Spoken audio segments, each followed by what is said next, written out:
Kumusta kayo po? Ito po, si Nico Fabian once again. Nandito po sa programa natin na NikTok, na Real Talk with Nico. And today is June 2nd.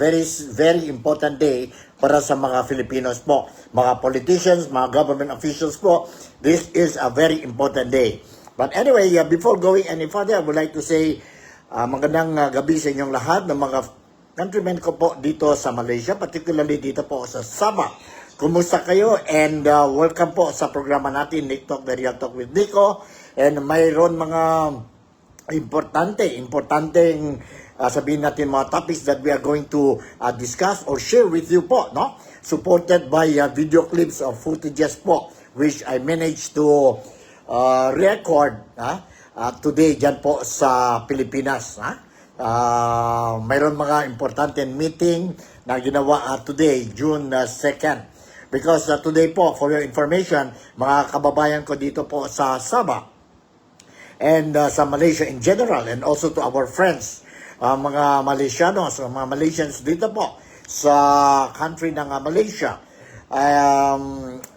nag-resume na po ang session or sessions of both the House of Representatives and the Senate. At today po, June 2nd. And in fact, may mga issues po, importanteng issues that they are discussing.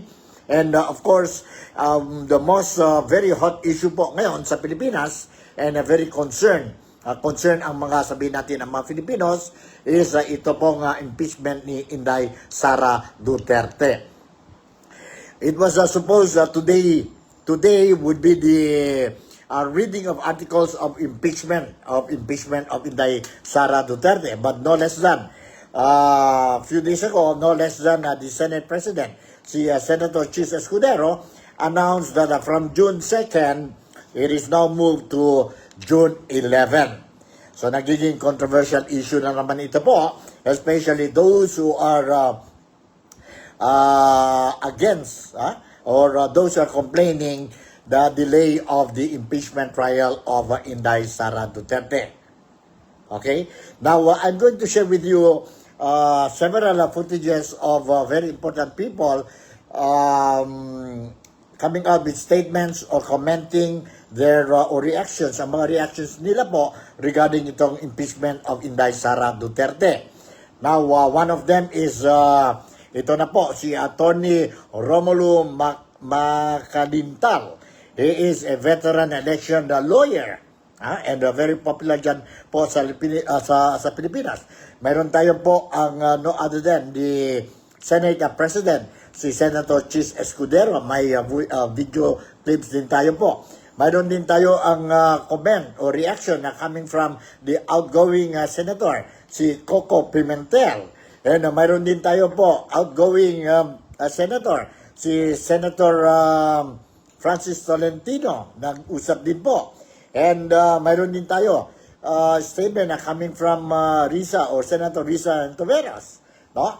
And of course, mga iba-ibang pa mga politicians natin po, dyan po sa Senado, which they also give their comments. So, stay put kayo po dito sa programa because you will be able to know ano-ano mga reaksyon ng mga politicians natin po, especially mga senators po, no? Sa Pilipinas. And for your information, ngayon also po, June 2nd, this is the start of the official duty of the new Philippine National Police Chief, no other than Major General Nicolas Torre III. And ito na po, controversial issue din ito po, no? Or hot issue, hindi controversial, hot issue po. My pro and my anti Torre, no? Becoming the 37, if I'm not mistaken, 37 Philippine National Police ng Pilipinas po, no? Chief of Police po. So, sige na, let's not delay ang program natin po, ang mga issues natin po. And to start with, let me read you a news article which I get it from ABS-CBN po dyan sa Pilipinas. And the title of the story is Cheese end of 19th Congress to stall VP Sara impeachment. 20th Congress to decide what's next. Okay, nandito po ang detalles ng news article na ito. Senate President Francis Escudero on Monday said the expiration of the 90th Congress this month also stalls the impeachment proceedings at the Senate against Vice President Sara Duterte. This as a mandate of Congressmen, prosecutors expires by June 30 and will be up to the Senate of the 20th Congress to ultimately decide if it will hold the impeachment trial or not. The Senate chief said those who disagree with whatever the Senate decides can seek relief before the Supreme Court. Klarong-klaro. Escudero said this when asked if the Senate can hold the trial in the 20th Congress for an impeachment that was filed by the 19th Congress, which will be adjourning for good next week. Next week, that will be on June 13. Escudero last week announced that the reading of the articles of impeachment set for June 2nd, or today, has been rescheduled to June 11. Escudero said that the next set of senators under the 20th Congress will ultimately decide the fate of the impeachment trial. Escudero's announcement of postponement last week prompted a comment from Senator Amy Marcos that it is a sign that the impeachment is doomed. Escudero also hit back by ML party list Congresswoman-elect Laila De Lima's claim that the impeachment will ultimately be killed. Escudero added that even the matter of convening as a court on June 11 will be up to the plenary. The plenary of the Senate is the supreme body of the Senate. It gets to decide anything and everything. Although at first instance it can be decided by the Senate President, but ultimately it will have to be confirmed and affirmed or rejected for that matter by the plenary. Escudero addressed concerns that the delays may lead to no trial scenario, which he said is ultimately up to the full Senate. Escudero also denied the delay had something to do with keeping his position as Senate President. Meanwhile, outgoing Senate Majority Leader Francis Tolentino said the impeachment trial of Duterte cannot cross over the 20th Congress, arguing that it will be functionally dismissed if the Senate cannot complete the trial by the end of the term of the 19th Congress on June 30. On June 30, ano ito po? Allowing the 20th Congress to take over this trial would be ultra-vires or beyond our constitutional power. Jurisdiction over impeachment is exclusive to the Congress that receives the complaint. Supreme Court rulings in Neri versus Senate and Balak versus Senate and our own Senate rules, Rule 44, Section 123, confirm that all legislative and investigatory matters terminates with the expiration of a Congress. So yun po ang latest updates na mayroon tayo po, and ito po, these are the issues discussed. Among the issues discussed during the Senate resumption of the Senate session dyan po sa Maynila today. Alright, to start with, let me share with you some footages about this impeachment trial. So, okay, to start with, I will share with you itong report of impeachment. Report of impeachment, ano ba ito? 3:30. Okay, sandali. 3:20. You hold on po. Nandito po. Let's listen to this report. Top story at this hour, Senate President Francis Escudero admits there is a possibility the Senate may not be able to convene as an impeachment court next week.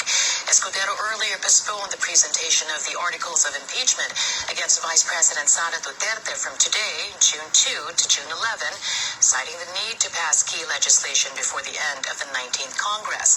Under the new schedule, the Senate is expected to convene as an impeachment court on June 12th. But Escudero says this still needs to be put to a vote among senators. Despite the uncertainty, Escudero believes it is unlikely the impeachment process will be derailed. Kung mag-decide ang plenary today na hindi magko-convene sa June 11. In theory, yes, but I doubt that. I doubt that that will happen. Duda lang ako na yun ang mangyayari. Dahil maliwanag naman ang tinatalaga ng rules, maliban na lamang kung may maliwanag at klarong basehan at rason para hindi gawin yon. Pero sa dulo, pagbobotohan pa rin yan. These are all hypothetical. Ang sinabi ko may posibilidad, pero hindi ko sinasabing yun ang mangyayari. I'm just being honest and frank and straightforward that there is that possibility always, always. But it has never happened in the past. Escudero meanwhile denies President Ferdinand Marcos Jr. had any role in his decision to postpone the proceedings. Pagpapadala ko ng sulat ng Webes, bugsuyo ng ledak, yung kailangan namin tapusin. Walang sinabi ang Pangulo o walang utos ang Pangulo kaugnay dyan. At hindi ko nga rin nasabi kay Speaker Martin, walang mapapabura nito, wala rin itong masasaktan. Dahil ang pinaka-pwede lang naming magawa mula't mula ay mag-issue ng summons. So walang nawala, wala rin naidagdag. Walang binawian ng panahon, walang inambagan din ng panahon. Ang nakuha lang namin dito ay mas mahabang panahon para gawin yung totoo naman talaga naming trabaho na magpasa ng makabuluhang legislasyon at batas. Senator Sherwin Gatchalian backs Senate President Escudero's decision to postpone the impeachment proceedings. Gatchalian argues whether the presentation of articles of impeachment begins this week or not, the proceedings won't be completed in time and will still carry over into the 20th Congress. Even though we start today, I don't think we will finish it by end of the month. With 7 articles and a lot of pieces of evidence that were presented, a lot of witnesses, I don't think we can finish it in a month. Whether we start today or we start on June 11, it will traverse to the 20th Congress. No, that's for sure. And the 6th session days is very crucial because this is the end of 19th Congress, and we need to finish very important bills before we transfer to the 20th. For example, the mining tax. We will also fix, for example, the anti-POGO bill. The bill has been sponsored on the floor. We're also looking at increasing taxes on vape. Okay, well, thank you very much. Yun po ang first footage natin regarding ang issue ng impeachment. Shoutout muna tayo kay Mary Lou Pentojo, is also watching ang programa natin, NikTok, The Real Talk with Nico, itong araw, itong oras na ito po. So maraming salamat kay Mary Lou Pentojo and stick with me, no? Kasi marami pa tayong mga footages po that I'm going to share with you regarding itong issue ng impeachment ni Inday Sara Duterte. Rumors are spreading na baka hindi matuloy na po ang impeachment trial ni Inday Sara Duterte dahil po sa resulta ng midterm election, no? Last March, May 12 po, no? May midterm election tayo. And apparently, based on the result of the election, yon 13 votes na kailangan ni Inday Sara Duterte to be acquitted, no? Sa impeachment na trial, she will be able to get it, no? Walang problema. Easily, she will have the 13. Sabihin natin na mayroon na siya ngayon po 13 votes or numbers po, no? Kailangan ng si Inday Sara Duterte is 9 acquittal or acquittal vote. And mayroon na sila based on calculations ng mga political analysts natin po na si Inday Sara Duterte mayroon ng a total of 8 na sure sure supporters sa impeachment trial kasi kailangan lang siya isa. And to get one, the number 9 is very easy for her. So, okay? So, stay tuned kayo po kasi I'm going to share you a lot more of mga reactions, comments coming from itong mga important people natin sa Pilipinas who are commenting about the impeachment trial of Inday Sara Duterte. Don't forget, Inday Sara Duterte keep on saying, mas gusto pa niya po ituloy ang impeachment trial kaysa i-drop ang impeachment trial. So let's see po. The other video clip that I'm going to share with you po is an interview. An interview of a veteran election lawyer, si Attorney Romulo Macalintal. And very popular and well-respected itong lawyer po sa Pilipinas, political lawyer po. And nandito po, during the interview, nandito po ang reaction niya po when it comes to the impeachment of or impeachment trial of Inday Sara Duterte. Let's listen to this. Usapan natin kung talaga bang mangyayari ang impeachment process o yung titingin sa Senado. Nasa linya po natin Attorney Romulo Macalintal. Attorney Romy Mac, magandang araw po. Magandang araw sa iyo at sa iyong tagapakinig. Ayan, Attorney, pasensya ka na. Mas maganda po kung kayo ang magpapaliwanag.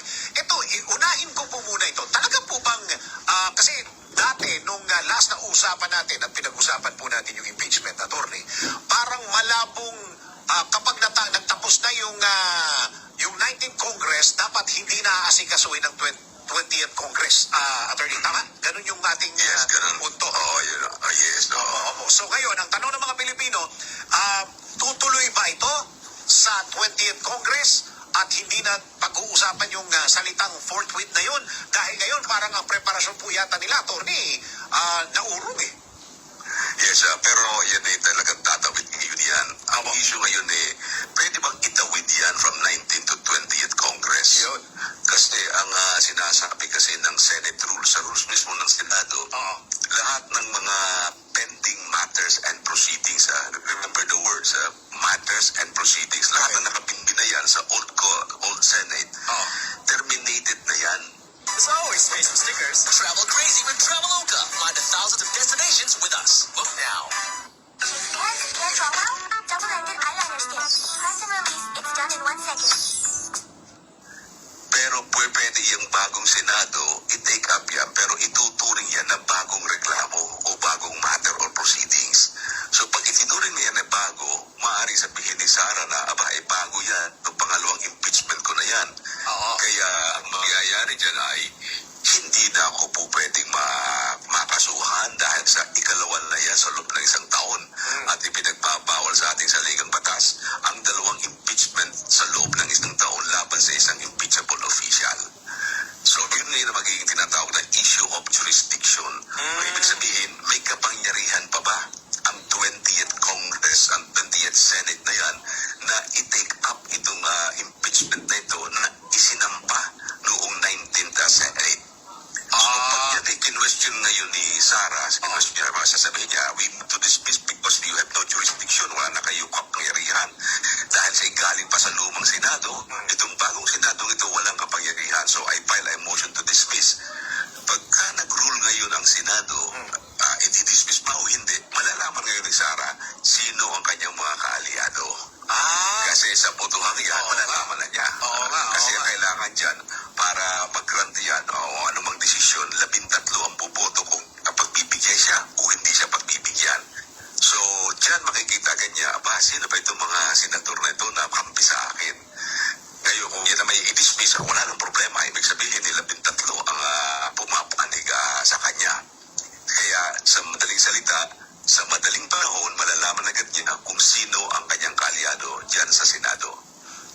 Okay, so ibig sabihin, para mas madaling maintindihan ng mga kababayan natin, yan po ay trabaho ng 19th Congress na hindi pwedeng ipasa sa 20th Congress.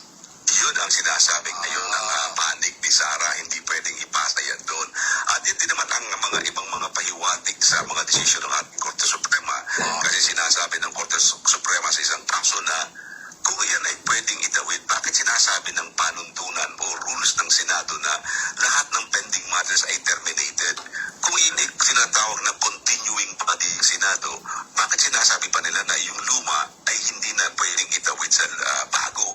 Bakit sinasabing tapos na yan sa lumang na Senado?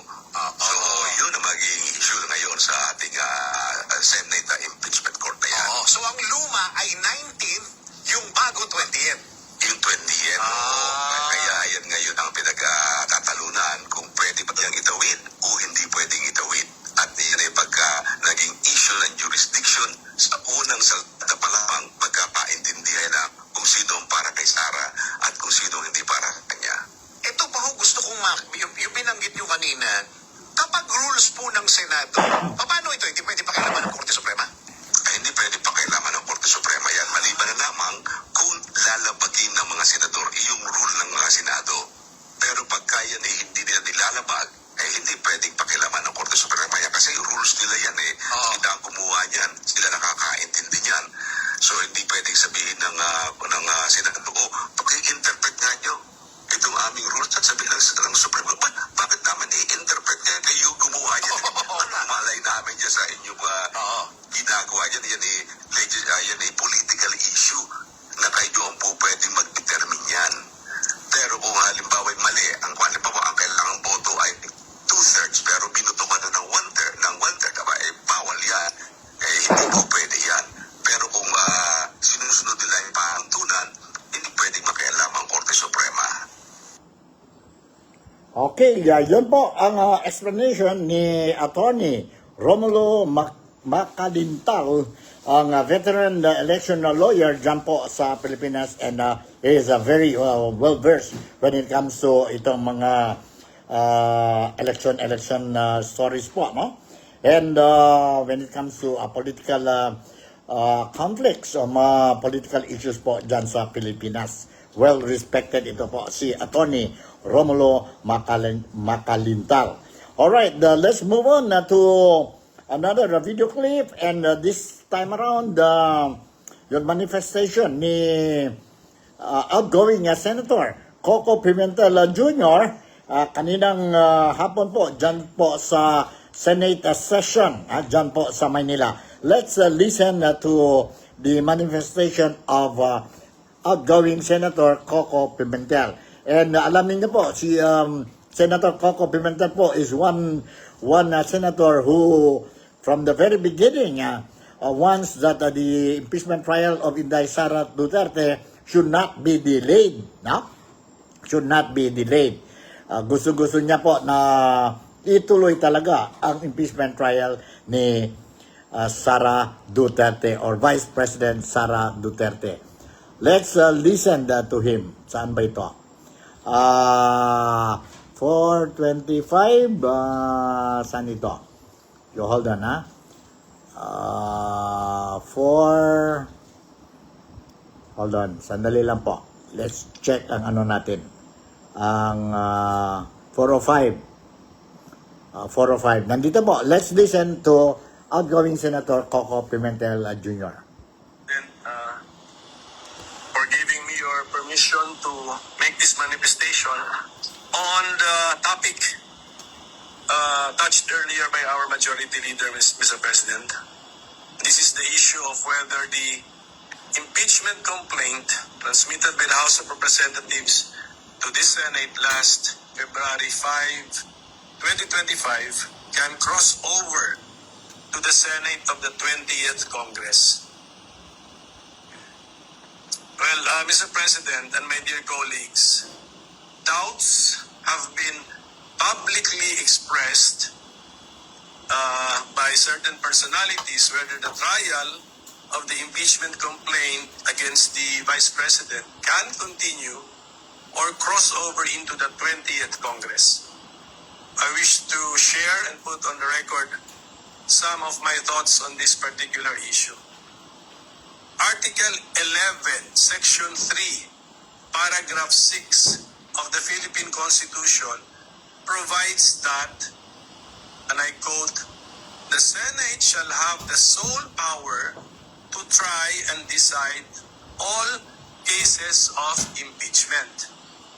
Hence, this provision makes the Senate not just an impeachment court, but the impeachment court. An impeachment proceeding is sui generis, that is, unique or a class of its own.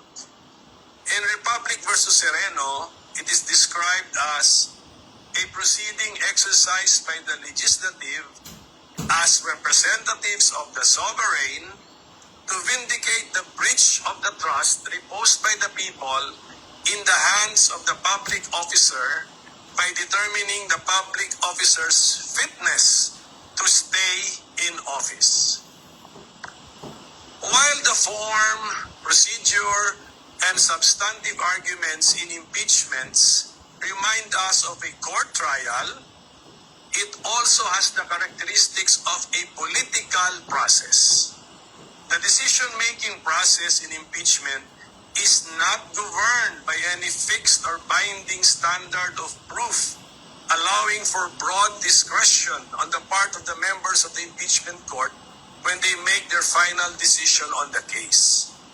The decision makers or the members of the impeachment court can use any standard of proof they want, and this choice will not be subject to any review by any court except the court of public opinion, which is not technically a court. This fact gives the impeachment proceedings its political character. Hence, to better understand this sui generis impeachment proceedings, we need to look for analogies using well-known principles and practices in other systems which are applicable to impeachment proceedings. As to the question of whether the impeachment trial conducted by the Senate in the 19th Congress or the impeachment complaint entertained by the Senate in the 19th Congress can cross over and continue into the 20th Congress, there is no provision in the 1987 Constitution or in the Senate Rules of Procedure on impeachment trials that expressly prohibits this. On the contrary, the Senate Rules on Impeachment support the position that the impeachment trial shall continue until final judgment, even if it is necessary to continue into the next Congress. Let me read the rules. Okay, yun po ang explanation, reaction ni outgoing Senator Coco Pimentel Jr. When it comes to the impeachment trial of Inday Sara Duterte. Gusto po talaga si outgoing Senator Coco Pimentel Jr. na tuloy talaga po ang impeachment ni Inday Sara Duterte. Kayo po, what do you think? What do you think? May puntos ba si outgoing Senator Coco Pimentel or wala? And this time around, mayroon din tayo po dito ang manifestation of sino ito po? Manifestation of Senator Francis Tolentino. Let's listen to this. The manifestation of Senator Francis Tolentino, and included din po dito sa footage yon manifestation ni Senator Riza, ni Senator Riza po. Also about the impeachment of Inday Sara Duterte, tuloy ba o hindi? Let's listen to this. What is the pleasure of the majority floor leader? Yes, Mr. President, this is just a short manifestation. You may proceed, sir. I respectfully deliver this manifestation to address a pressing constitutional concern. Mr. President, the Senate received the articles of impeachment against Vice President Sara Duterte 117 days ago. Yet the trial required by Article 11, Section 3(4) of the Constitution to proceed forthwith will begin only on June 11, dangerously close to the end of the 19th Congress. This delay compromises due process and undermines our role as an impeachment court. Under the 1987 Constitution, the Senate of each Congress acts separately and independently of the Senate of the Congress before it. Only 12 senators remain after each election, insufficient to form a quorum. Thus, unlike the U.S. Senate or the Philippine Senate under the 1935 Constitution, we cannot carry unfinished proceedings into the next Congress. Allowing the 20th Congress to take over this trial would be ultra vires or beyond our constitutional power. Jurisdiction over impeachment is exclusive to the Congress that receives the complaint. Supreme Court rulings in Neri versus Senate and Balak versus Senate and their own Senate rules, Rule 44, Section 123, confirm that all legislative and investigatory matters terminate with the expiration of a Congress. This principle is affirmed internationally. Jefferson's Manual provides that unfinished business do not carry over into a new Congress. If we cannot conclude the trial before June 30, 2025, we must recognize this impeachment case is functionally dismissed by constitutional operation and no action can be taken by the 20th Congress on the matter for lack of constitutional authority. Mr. President, kahit anong pilit, hindi may tatawid, lalo na't kung lalabag sa saligang batas. Let this manifestation be entered into the official records and journal of this chamber. I will likewise submit a version of this manifestation complete with footnotes for proper documentation. I speak in defense of constitutional order, procedural fairness, and the institutional dignity of the Senate. And Mr. President, while I have the floor, if I may be allowed, I wish to respond briefly to the manifestation made by the majority floor leader. If I may. Salamat, Abi, Mr. President. Mr. President, the 1987 Constitution demands that the Senate continue with the impeachment proceedings already initiated without further delay. The rulings of the Supreme Court make it clear that first, impeachment is a non-legislative function of the Senate. This is Chavez versus Judicial and Bar Council, GR number 202242, 16th April 2013. And second, that non-legislative functions of the Senate are not affected by the shift from 19th to 20th Congress. This is the case of Pimentel Jr. versus Joint Committee of Congress, GR number 163783, 22 June 2004. It is true that the 19th Congress cannot bind the 20th Congress and all unfinished business will be terminated. But this is only true for any work done by us in the exercise of our legislative functions. Napakahalagang mandato po ng saligang batas ito, klaro at walang kalabuan. Once we receive the articles of impeachment, trial by the Senate shall forthwith proceed. Hahatulan tayo ng sambayanan kung hindi natin ginampanan ang tungkulin na ito sa sambayanan. Alright, yun po ang reaction ni outgoing Senator Francis Tolentino and of course ang incumbent Senator Riza, no? And yun na po ang mga statements nila, observations nila, and mga comments nila, reactions nila po. So this time around, mayroon tayong isa pang video footage that I'm going to share with you, and this time is on Senate President si Chis Escudero. And during the video clip, no, footage, makita natin po ang exchange of words between Senate President Chis Escudero and former Senate President also si outgoing Senator Coco Pimentel Jr.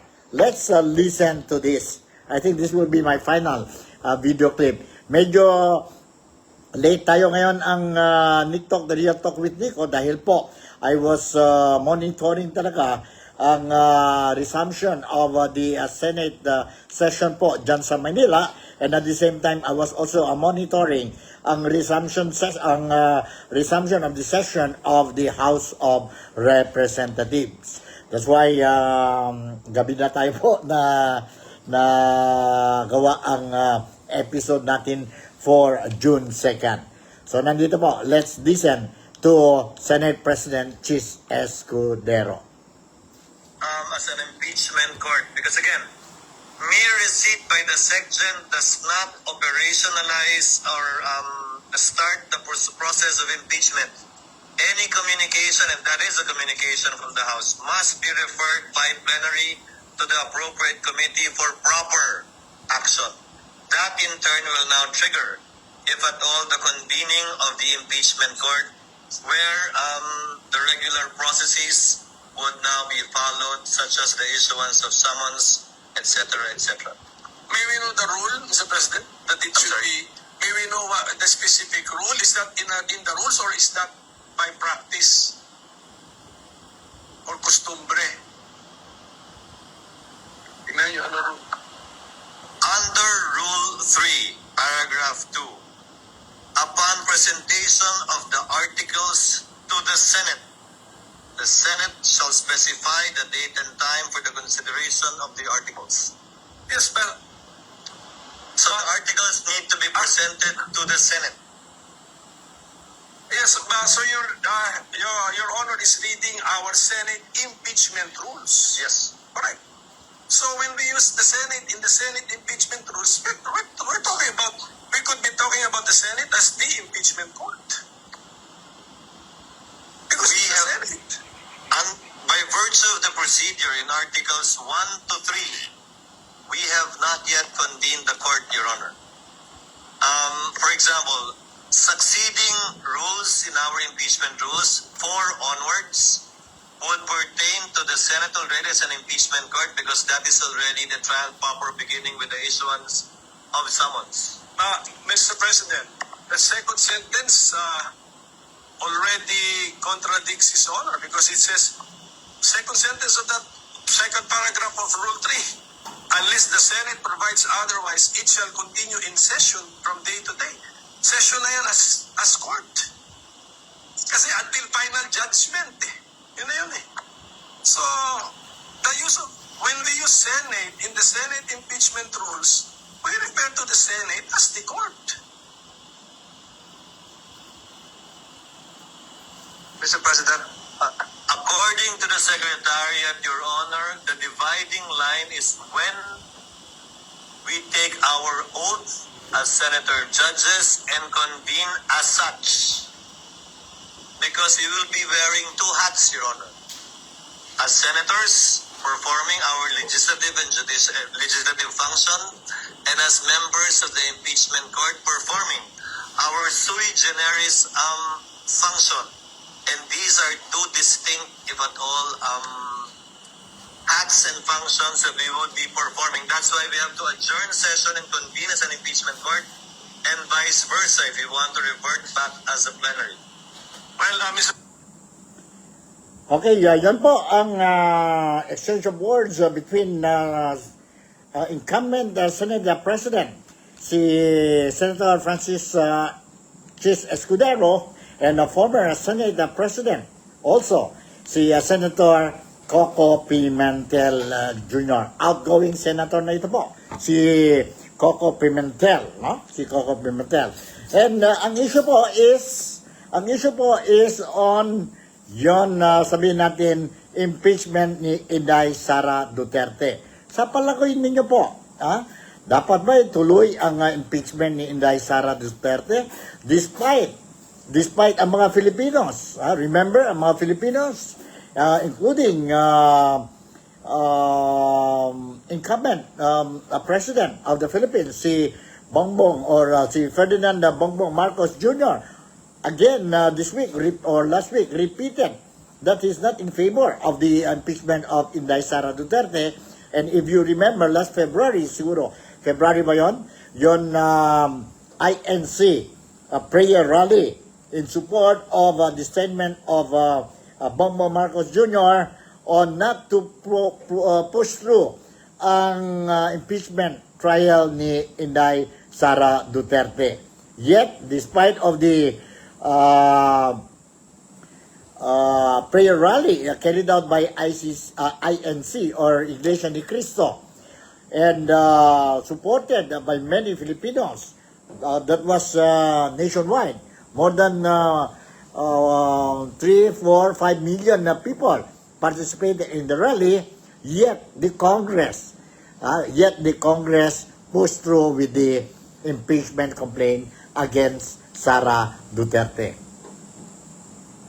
So, let's see po, siguro maghintay na lang tayo hanggang June 11 when ang Senate will convene ang reading of articles of impeachment of Inday Sara Duterte po sa June 11 din po. And from there, they are going to discuss in the plenary, and of course, there will be voting. Now, ang voting po, in the event they will go for the voting, si Inday Sara Duterte or impeachment trial only needs 13 votes to drop the impeachment trial or not to proceed the impeachment trial, and in the event impeachment trial will push through, Inday Sara only needs 9 votes to acquit her. To acquit her. And Inday Sara Duterte has made it very clear, po, in many occasions that he prefer that the impeachment trial should push through. Yon po ang gusto ni Inday Sara Duterte, and she's not bothered whether positive or negative ang result, ang outcome ng impeachment trial. But many politicians, including the supporters of the Dutertes, they're worried about the penalty if in the event that Inday Sara Duterte will be found or will be convicted in the impeachment trial, and one of the penalty is removal from the office of the Vice President, and then of course perpetual disqualification of Inday Sara Duterte from participating or holding any elected government positions po. So, yon po. Let's see what will happen. But so far, based on what we heard from various lawyers, political analysts, that Inday Sara Duterte is most likely, and they express their optimism that Inday Sara Duterte come 2028 presidential election will come out victorious. So yan po ang latest updates natin dito po sa NikTok, the Real Talk with Nico. And once again, I would like to apologize, 1,000 apology. I came out with my June 2nd episode po. Medyo late tayo ngayon po dahil I hope you will understand. Dahil po I was engrossed in monitoring ang resumption of sessions of both the Senate and the House of Representatives today. Because today is the start of the resumption of the sessions of both House of Representatives and the Senate. But don't you worry, any updates regarding our political activities dyan po sa Pilipinas, particularly itong impeachment trial of Inday Sara Duterte and the case or any stories or updates regarding the situation of Tatay Digong po, who is now under the custody of the International Criminal Court po dyan sa The Hague, Netherlands, I'll make sure that you will be properly or immediately be informed. So with this, Nico would like once again, would like to say thank you very much for making me a part of your day today. I would like to extend happy birthday to the Agong of Malaysia, who is celebrating his official birthday today. And all the best and more power to the Agong and more power to Malaysia. So with this, again, Nico would like to say, Malaysia, Sabah, the Philippines. God bless us all and see you in my next episode. Bye!